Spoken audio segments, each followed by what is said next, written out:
নজর রাখবো পরবর্তী সংবাদে। এবার আবারও বাংলাদেশের পদক্ষেপের দিকে তাকাবো, যেখানে এবার রাফেলের মোকাবিলা করতে পাকিস্তান থেকে যুদ্ধ বিমান কিনছে ঢাকা। এই মুহূর্তের যে খবর, অর্থাৎ আমরা বাংলাদেশের যে বাঁধ নির্মাণ সেটা দেখাচ্ছিলাম কৈলাসহরের ঠিক ওপারে, অন্যদিকে এবার যুদ্ধ বিমান কিনছে পাকিস্তানের থেকেই বাংলাদেশিরাই। টেলিফোন লাইনে রয়েছেন প্রতিনিধি শতাব্দী দেবনাথ, জানবো বিস্তারিত। শতাব্দী, ভারতের যে যুদ্ধ বিমান রাফেল তেজস তাকে প্রতিহত করতে কি বাংলাদেশের এখন এই নতুন পদক্ষেপ, কি বলবে? দেখো সুপ্রীতি, যে খবরটা আমরা পেয়েছি তাতে করে বাংলাদেশ নাকি এবার তোমার F-16 কিনতে চলেছে। যে জায়গায় বাংলাদেশ এই মুহূর্তে তোমার 20 নাম্বারও নেই, আমি যদি 20 নাম্বারও পাই, যদি 30 নাম্বারেও কার্যত বাংলাদেশ নেই বিশ্বের মঞ্চে, 37 নাম্বারে দাঁড়িয়ে আজকে নাকি ভারত যেখানে তৃতীয় নাম্বারে দাঁড়িয়ে রয়েছে তার সঙ্গে নাকি এবার টেক্কা দিতে চলেছে, তাও কিনা রাফায়েল এবং তোমার তেজসের সঙ্গে এবার তারা যুদ্ধে মোকাবেলা করবে। দেখো একটি বিষয় না বললেই নয়, যে F-16 নিয়ে তারা এই মুহূর্তে দাপাদাপি করছে, সেই F-16 নিয়ে একটা সময় কিন্তু আমরা দেখেছি পাকিস্তানও দাপাদাপি করেছে। কেন? কারণ হচ্ছে যে দেখো 2024 সালের তোমার ডিসেম্বরের এক প্রকার শেষ লগ্নে দাঁড়িয়ে কার্যত পাকিস্তান তোমার হামলা চালিয়েছিল আফগানিস্তানে এবং আফগানিস্তানের ঘাঁটিতে, এবং পাকিস্তান সেই সময় দাবি করেছে যে তোমার আফগানিস্তানের জঙ্গি ঘাঁটিতে নাকি তারা তোমার হামলা চালিয়েছে, এবং সেই সময় আফগানিস্তানের পক্ষ থেকে কার্যত বলা হয়েছে যে না, তারা জঙ্গি ঘাঁটিতে আক্রমণ শানায়নি, উল্টো তারা জনবহুল এলাকাতে তারা আক্রমণ শানিয়েছে। আর যার কারণে রীতিমতো সেখানকার বহু নাগরিক, প্রায় 51 জনের মতো আহত হয়েছে, তারই মধ্যে শিশু সহ মহিলা অনেকের তোমার প্রাণও গিয়েছে। এবং তারপরেই কার্যত পাল্টা এবার জবাব দিয়েছে আফগানিস্তানের তালিবান প্রশাসন। সেটা কিন্তু একদিক।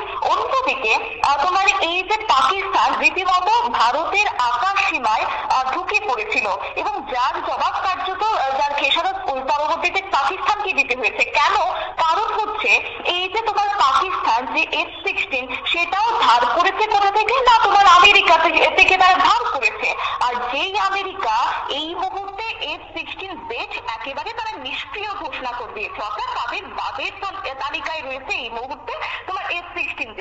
আর সেই F-16Z দিয়ে পাকিস্তান রীতিমতো দাপিয়ে বেড়াচ্ছে, এবং তারা ভারতের আকাশ সীমায় ঢুকে পড়েছে। এবং তারপরে কার্যত পাল্টা জবাব দিয়েছে ভারতের বায়ুসেনার প্রধান তোমার অভিনন্দন বর্তমান। তিনি কার্যত এক প্রকার সেই F-16 কে ধূলিসাৎ করে দিয়েছে, ধ্বংস করে দিয়েছে। যদিও পরবর্তীতে পাকিস্তানের সরকারের হেফাজতে তাকে আটকে রেখেছিল, এবং তারপর ভারতের চাপে পড়ে পাকিস্তান সরকার তাকে ছেড়ে দিয়েছে। সেটা কিন্তু অন্য দিক। এবং সেই তোমার বাতিল হওয়া আমেরিকা যেটা এই মুহূর্তে নিষ্ক্রিয় ঘোষণা করে দিয়েছে, সেই তোমার লাখ সারির কার্যত যুদ্ধ বিমান দিয়ে নাকি এবার ভারতকে মোকাবেলা করতে চাইছে বাংলাদেশ। এক প্রকার হাস্যকর বিষয় হয়ে দাঁড়াচ্ছে এই মুহূর্তে। এবং তারপরে বাংলাদেশের এই বিমান বাহিনীর দূরদর্শিতা নিয়ে কিন্তু ফের একবার প্রশ্ন চিহ্ন দেখা দিয়েছে, এবং হাসির প্রয়াস বটেই। কেননা যেই যুদ্ধ বিমান এই মুহূর্তে দেশের যে সর্বোচ্চ সারির যুদ্ধ বিমানগুলি রয়েছে বা বিশ্বের, সেক্ষেত্রে তোমার কোন নাম্বারে কার্যত F-16 নেই, আর সেটাকেই কার্যত এবার তারা কিনতে চাইছে। অর্থাৎ বুঝতেই পারছো কতটা তোমার তাদের যে অক্ষমতা রয়েছে, সেটা হয়তো আজকের দিনে দাঁড়িয়ে আবারও স্পষ্ট হয়েছে বাংলাদেশের ক্ষেত্রে।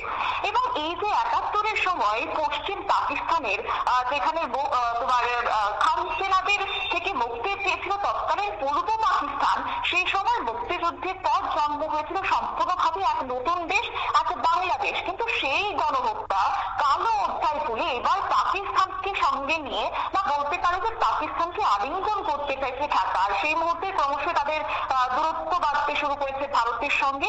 এই পরিস্থিতিতে দাঁড়িয়ে এবার পাকিস্তানের কাছে যুদ্ধ বিমান কিনতে এবার আগ্রহ প্রকাশ করছে বাংলাদেশ। এবং সেক্ষেত্রে বলা ভালো যে অন্যদিকে কিন্তু এই মুহূর্তে পাকিস্তানেরও কার্যত এক প্রকার খেসারত পোহাতে হচ্ছে। কেননা এতদিন এসে তাদের একটা বন্ধুত্ব ছিল আফগানিস্তানের সঙ্গে, সেই জায়গা থেকে আফগানিস্তান কিন্তু এবার তাদের বিরোধিতাই করতে শুরু করেছে। কেননা তাদের বহু জনবহুল এলাকাতে তারা এই তোমার কার্যকলাপ চালিয়েছে। এবং তারপরে ভারতের পক্ষ থেকে গত 6 জানুয়ারি তোমার ভারতের বিদেশ মন্ত্রকের পক্ষ থেকে কিন্তু একটি ঘোষণা দিয়েছিল, এবং তারা দুঃখ প্রকাশ করেছে। অর্থাৎ এক ক্ষেত্রে বলা যায় যে এই মুহূর্তে কোনো একটা মহল মনে করছে আফগানিস্তানের সঙ্গে দীর্ঘদিনের যে ভারতের বন্ধুত্ব রয়েছে, সেটাও আরো একবার তারা মানে ভারত আরো একবার স্পষ্ট করে দিয়েছে। তবে যাই হোক, এই মুহূর্তে বলা যায় যে বাংলাদেশের দূরদর্শিতা ভারতীয় সেনাবাহিনীর বাংলাদেশের সেনাবাহিনীর দূরদর্শিতা নিয়ে আরো একবার প্রশ্নচিহ্ন দেখা দিয়েছে। কেননা সেক্ষেত্রে শেখ হাসিনাকে নিয়ে এখন ভারত এবং বাংলাদেশের মধ্যে একটা স্নায়ু যুদ্ধ রয়েছে, এটা কার্যত তুঙ্গেই রয়েছে। পাশাপাশি তোমার সেই সঙ্গে হিন্দু নির্যাতন, অনুপ্রবেশ, এরকম একাধিক বিষয়ে দুদেশের সম্পর্কে একটা ফাটল ধরেছে, সেটা ঠিকই। আর এই ঘোলাজলেই এবার মাছ ধরতে নেমে পড়েছে অন্যদিকে পাকিস্তান, এবং সেই সঙ্গে হাসিনাহীন বাংলাদেশের সঙ্গে এবার বন্ধুত্ব আরো মজবুত করতে তৎপর হয়েছে পাকিস্তান। আর নতুন করে সেই ইসলামাবাদের দিকেই বন্ধুত্বের হাত বাড়িয়ে দিয়েছে মোহাম্মদ ইউনূসের অন্তর্বর্তী সরকারও। এবং আরো একটি বিষয় জানিয়ে রাখি যে বাংলাদেশের বিমান বাহিনী এখন F7 এবং MiG-29 এর মতো পুরনো যুদ্ধ বিমান এবার তারা ব্যবহার করতে চাইছেন। আর সেই ফেলে দেওয়া যুদ্ধ বিমানকে কাজে লাগিয়ে নাকি ভারতকে তারা আগামী দিনে টিক্কা দিবেন, যেখানে কিনা তাদের তালিকাটা রয়েছে এই মুহূর্তে 36 নম্বরে। সুপ্রীতি, বেশ, ধন্যবাদ তোমার শতাব্দী। অর্থাৎ এই মুহূর্তে দাঁড়িয়ে যে খবর, তাতে করে ভারতের বিরুদ্ধে এবার যুদ্ধে নামতে বাংলাদেশ যাবতীয়ভাবে প্রস্তুতি নাকি জানাচ্ছে, যেমনটা ত্রিপুরার বিরুদ্ধে বাঁধ নির্মাণ করা হোক বা পাকিস্তান থেকে এবার যুদ্ধ বিমান কেনা হোক, সবটাই এখন বাংলাদেশের এক প্রকার অন্যতম প্ল্যানিং। তবে ইউনূসের চক্রান্তেই এই নতুন যুদ্ধ বিমান পাকিস্তানের থেকে কেনা হচ্ছে। তবে ভারতের যে তেজাস, তার বিরুদ্ধে কি আদৌ এই পাকিস্তানের যে বিমান তা কি ধোপে টিকবে, এটাই এখন সব থেকে বড় প্রশ্ন। ছোট্ট বিরতির পর ফিরছি, সঙ্গে থাকুন।